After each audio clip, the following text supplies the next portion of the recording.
अस्सलामुअलैकुम स्टूडेंट्स, उम्मीद करता हूँ सब खैरियत से होंगे।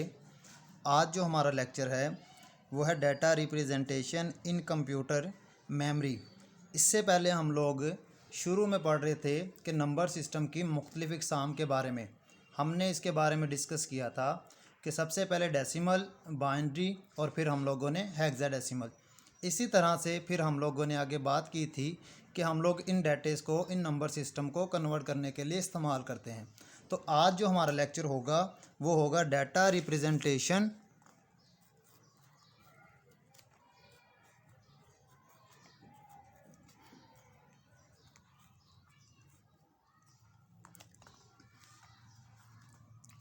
इन कंप्यूटर मेमोरी।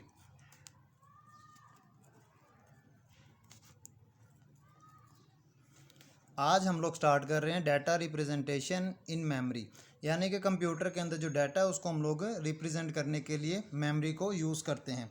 इसके लिए जो हम लोग काम करते हैं वो हमारे पास डाटा होता है जिसे हम लोग कहते हैं कि डिजिटल डाटा जो हमारे पास होता है। एक होता है डिजिटल डाटा। इस डिजिटल डाटे को हम लोग कंप्यूटर के अंदर बाइनरी की सूरत में स्टोर करते हैं या बाइनरी की सूरत में डाटे को परफॉर्म करते हैं। याद रखिएगा कि हमने पहले भी पढ़ा था कि कंप्यूटर मेमोरी के अंदर या कंप्यूटर को हम लोग दो तरह से इस्तेमाल करते हैं। कंप्यूटर होता है दो चीज़ों के ऊपर, एक होता है हमारे पास हाई लेवल लैंग्वेज और एक होता है हमारे पास लो लेवल लैंग्वेज। तो इसीलिए जब हम लोग कोई भी डाटा परफॉर्म करते हैं, बेशक वो डाटा हमारे पास टेक्स्ट की सूरत में हो, बेशक वो डाटा हमारे पास पिक्चर की सूरत में हो, बेशक वो साउंड की सूरत में हो, कोई भी डाटा हो, इसको हम लोग क्या करते हैं कि डिजिटल की फॉर्म में परफॉर्म करते हैं और वो डाटा कंप्यूटर के अंदर बाइनरी की सूरत में आगे परफॉर्म किया जाता है। कंप्यूटर हमेशा दो चीज़ों के ऊपर मुश्तमिल है, एक हाई लेवल लैंग्वेज के ऊपर और एक होता है लो लेवल लैंग्वेज के ऊपर। कंप्यूटर के अंदर जो लो लेवल होती है, पहले भी हमने पढ़ा था, इसके अंदर 0 और 1 को इस्तेमाल किया जाता है। इसके लिए हम लोग क्या करते हैं कि आस्की कोड को यूज़ करते हैं। क्या होता है जी? ASCII code, ASC। इसका MCQs भी आता है और इसका पूरा सवाल भी आता है 2 नंबर का कि आस्की कोड का पूरा नाम तहरीर करें। तो इसे हम लोग कहते हैं अमेरिकन कोड, जिसे हम लोग कहते हैं अमेरिकन स्टैंडर्ड कोड। इंफॉर्मेशन के तौर पर, इंटर कोड के तौर पर हम लोग इसे इस्तेमाल करने के लिए आगे परफॉर्म करते हैं। तो यहाँ पे हमारे पास होता है कि जितना भी डाटा होता है वो सारा का सारा इस आस्की कोड के ऊपर मुश्तमिल होता है।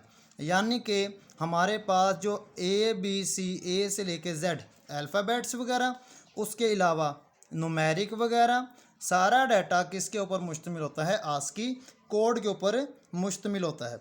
फॉर एग्ज़ाम्पल हम लोग एक एग्ज़ाम्पल करते हैं, हम लिखते हैं अली, ALI, यानी कि हम लोग इसको छोटी ABC की सूरत में परफॉर्म कर रहे हैं,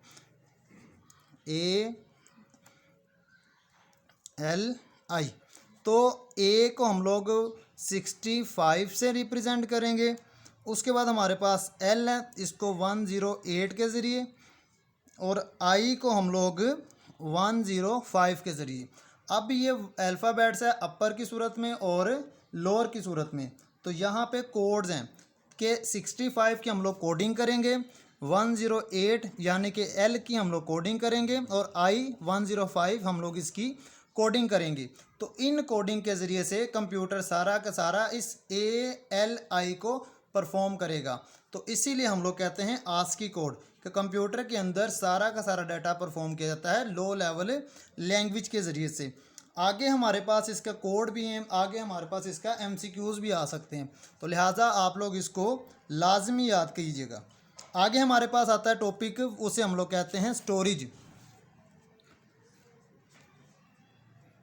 यानी कि हमारे पास storage device. Define the storage device. अब ये स्टोरेज डिवाइस से क्या मुराद है? स्टोरेज डिवाइस से मुराद होती हैं कि मुख्तलिफ डिवाइसेस होती हैं जिसको हम लोग यूज़ करते हैं डाटे को स्टोर करने के लिए। मुख्तलिफ डिवाइसेस होती हैं, कुछ होती हैं इंटरनल और कुछ होती हैं एक्सटर्नल, कुछ अंदरूनी और कुछ बैरूनी। अंदरूनी से मुराद है मिसाल के तौर पर जिस तरह हार्ड डिस्क हो गया, एक रैम हो गया, ये इंटरनल स्टोरेज डिवाइस है। एक्सटर्नल से मुराद है फॉर एग्जांपल USB, USB क्या है कि एक एक्सटर्नल स्टोरेज डिवाइस है। इसी तरह से हमारे पास CD वगैरह हो गया, इसी तरह फ्लैश डिस्क हो गया, फ्लैश ड्राइव्स हो गए, ड्राइवर हो गए, ये सारे के सारे किसके लिए इस्तेमाल किए जाते हैं? डाटे को स्टोर करने के लिए इस्तेमाल करते हैं, इसीलिए हम लोग डाटे को परफॉर्म करते हैं। सो इंटरनल से मुराद है अंदरूनी और एक्सटर्नल से मुराद है बैरूनी। अब ये जो इंटरनल है या एक्सटर्नल है, ये दोनों आर्जी तौर पे भी इस्तेमाल किया जा सकता है और यानी कि परमानेंट के लिए भी इस्तेमाल होता है। यानी कि डिवाइसेस जिसको हम लोग आर्जी तौर पर भी और इन्हीं डिवाइसेस को हम लोग मुस्तकिल तौर पर भी इस्तेमाल कर सकते हैं। आगे जो हमारा टॉपिक है उसको हम लोग कहते हैं मेजरमेंट के बारे में। अब मेजरमेंट के बारे में ये है कि मेजरमेंट हम लोग किस तरह से करते हैं डाटे को। मेजरमेंट करने के लिए हमें किन किन चीज़ों की ज़रूरत होती है, उसके लिए सबसे पहले याद रखिएगा कि डाटे के अंदर जो डाटे को सबसे छोटी मेजरमेंट ऑफ डाटा या डाटे को स्टोर करना वो बिट कहलाता है, यानी कि 4 बिट कि सबसे छोटी जो मेमोरी होती है डाटे को स्टोर करती है वो बिट होती है।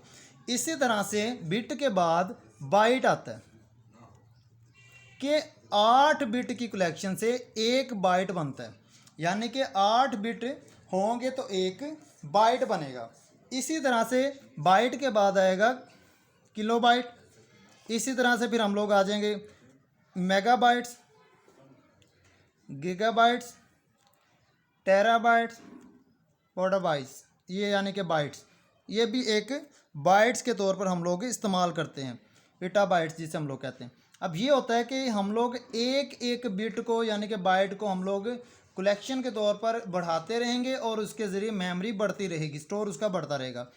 यहाँ पे आता है हमारे पास सबसे पहले KB, फिर आ जाएगा 1024 की पावर 2, ये हो गया MB, इसी तरह 1024 की पावर 3 ये बन गया GB, इसी तरह 1024 की पावर 4 ये बन गया TB, और इसी तरह 1024 की पावर 5 ये बन गया हमारे पास पेटा बाइट्स। तो ये था हमारे पास मेजरमेंट के बारे में। तो यहाँ पे हम लोगों ने एक तो डाटे को रिप्रेजेंट करने के बारे में बात की है कि कंप्यूटर के अंदर डाटे को हम लोग किस तरह से रिप्रेजेंट करते हैं या कंप्यूटर किस तरह से परफॉर्म किया जाता है। तो डिजिटल डाटे को हम लोग यूज़ करते हैं या फिर हम लोग डाटे के अंदर बाइनरी के ज़रिए से परफॉर्म किया जाता है। इसी तरह से अगर सवाल पूछा जाए कि हाई लेवल में और लो लेवल में क्या फ़र्क है, तो आप बताइएगा कि हाई लेवल वो होती है जो कंप्यूटर के करीब नहीं बल्कि इंसान के करीब होती है। इसी तरह से लो लेवल लैंग्वेज से मुराद ऐसी लैंग्वेज जो इंसान के करीब नहीं होती बल्कि कंप्यूटर के करीब होती है कंप्यूटर के। एक हाई लेवल जो इंसान के करीब होती है, लो लेवल जो कंप्यूटर के करीब होती है। तो यहाँ पे हमारे पास हमने एग्जांपल्स की हैं। फॉर एग्जांपल अगर हम लोग इस एग्जांपल की तरफ भी आते हैं ना, तो एक ही हम लोग क्या करेंगे, बिट की सूरत में हम लोग इसको कन्वर्ट करेंगे। यहाँ पे आ जाएगा हमारे पास 32, बाकी बच गया हमारे पास 1। अब यहाँ पे क्या आ रहा है हमारे पास 16 बाकी 0। अब हमारे पास क्या आ रहा है 8 बाकी 0। इसी तरह से आगे हमारे पास 4 बाकी 0, आगे हमारे पास 2 बाकी 0, और इसी तरह आगे 1 और बाकी 0। तो हमारे पास ये जो A है इसके लिए बाइनरी कोड क्या होगा हमारे पास 1 0 0 0 0, 5 टाइम 0 है फिर 1 है। तो ये है कंप्यूटर के अंदर बाइनरी। कंप्यूटर इसको जानता है, कंप्यूटर इस ABC को नहीं जानता, कंप्यूटर इसको जानता है। इसी तरह से अगर हम लोग ये L के बारे में बात करें तो इसके लिए भी हमें फिर यही काम करना पड़ेगा, दोबारा फिर इसकी कोडिंग करेंगे और वो वर्ड्स लिख देंगे।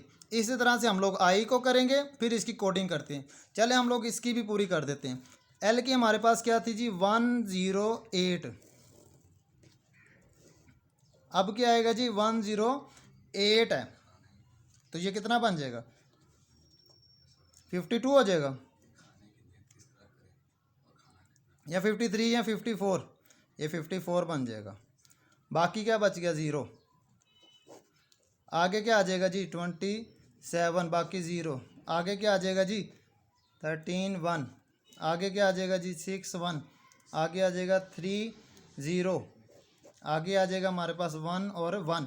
तो इसके लिए क्या आएगा L के लिए 1 1 0 1 1 0 0, ये आ गया हमारे पास L। इसी तरह से हमारे पास I के लिए कौन सा वर्ड यूज़ हो रहा है 105। अब आ जाएगा हमारे पास 52 बाकी 1। इसी तरह से हमारे पास क्या आ गया अब